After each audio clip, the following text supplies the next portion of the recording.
एक बात याद रखना, यहूदी कौम, ये यहूदी जो अभी लड़ाई हो रही फिलिस्तीन की इसराइल से ना, तो ये यहूदी से हो रही है। यहूदी का बच्चा जब पैदा होता है ना, बच्चा जब बोलने जानता है, बच्चा जब खड़ा हो जाता है ना, तो उसका बाप सबसे पहले उसके एक हाथ में कॉपी देता है, एक हाथ में कलम देता है। आज वो कौम यहूदी, हालांकि उसकी तादाद मुख्तसर है, सिर्फ 2 करोड़ यहूदी है, 2 करोड़ यहूदी। आपको पता होना चाहिए 2 करोड़ यहूदी पूरी दुनिया के अंदर महावी है। आखिर इसकी वजह क्या है? तो पता ये चला वो कौम तालीम याफ्ता कौम है, वो कौम तालीम को, एजुकेशन को फोकस करती है। कुर्बान जाओ, आज यही वजह है कि हम मोबाइल में फेसबुक चलाते हैं। इसका ये फेसबुक का इजाद करने वाला कौन है? यहूदी है। व्हाट्सएप है, इसका इजाद करने वाला कौन है? वो यहूदी है। और कुर्बान जाओ, वो एक क्रीम लगाते हैं, हम लोग एक क्रीम लगाते हैं ना, नौजवान लोग लगाता है, फेयर हेयर होल्डर, क्या नाम उसका, fair lovely, fair hair lovely. नौजवानों, ये उन यहूदियों ही का इजाद किया हुआ ये है। लक्स साबुन लगाते हो, ये उन्हीं का प्रोडक्ट है। लाइफ बॉय साबुन लगाते हो, ये उन्हीं का प्रोडक्ट है। और कुर्बान जाओ, आज यहूदी आगे क्यों है? तो पता ये चला कि वो एजुकेशन में, तालीम में आगे है। जो तालीम में आगे रहेगा, जो एजुकेशन में आगे रहेगा, वही कामयाब रहेगा। हम लोगों का हालत क्या है? बच्चा थोड़ा बड़ा हुआ, होटल में रख दो, 2000-3000 रुपया महीना आ रहा है। अब बाप गुटखा खा के, पान खा के, बेटा मेरा खट रहा है होटल में, 3000 रुपये 2000 रुपये महीना आ रहा है। वही बेटा थोड़ा बड़ा हुआ, पंजाब भेज दिया, दिल्ली भेज दिया। बताओ, वही बच्चा बूढ़ा, जब तुम बूढ़ा हो जाओगे, वही बच्चा खुट्टा में बांध के मारेगा।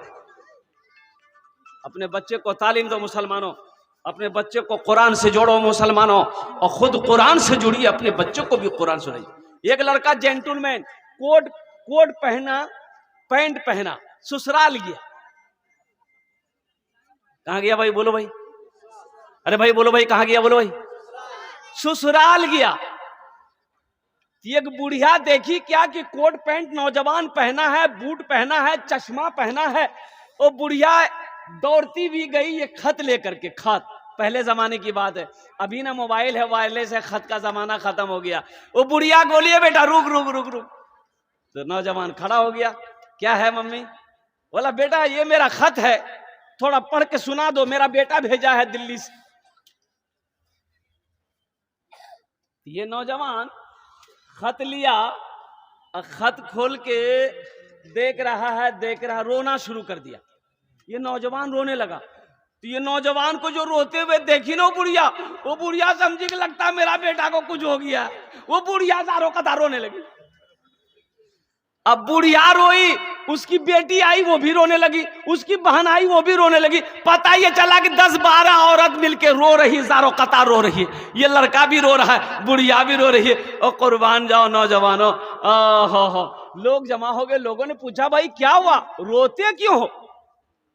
आखिर क्या हुआ? रोने का सबब क्या है? रोने की वजह क्या है? हुआ क्या है?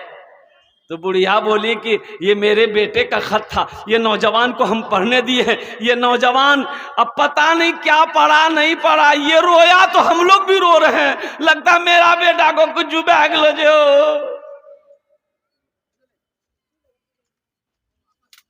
हाँ, एक पढ़ा लिखा नौजवान आया उधर से, तो उस नौजवान के हाथ से खत ले लिया। बोला भाई लाओ तो खत, तुम काहे रो रहे हो? तो खत को पढ़ा, उसमें लिखा था कि अम्मी हम दिल्ली में ठीक ठाक हैं, आपके नाम से हम 5000 रुपया लगा दिए हैं। ये पैसा जब पहुंच जाए, मिल जाए तो अच्छे से दवाई दारू भी कर लीजिएगा, अच्छे से खाइएगा पीजिएगा रहिएगा। आप मेरे लिए दुआ कीजिएगा, आपका बेटा मुन्ना। तो सारे लोग पूछने लगा उस लड़के से कि तुम ये खत देख के रोने कहे लगे? तो वो नौजवान कहने लगा मैं रोया इसलिए कि मैंने बचपन में तालीम हासिल नहीं की, मैं मदरसा स्कूल नहीं गया।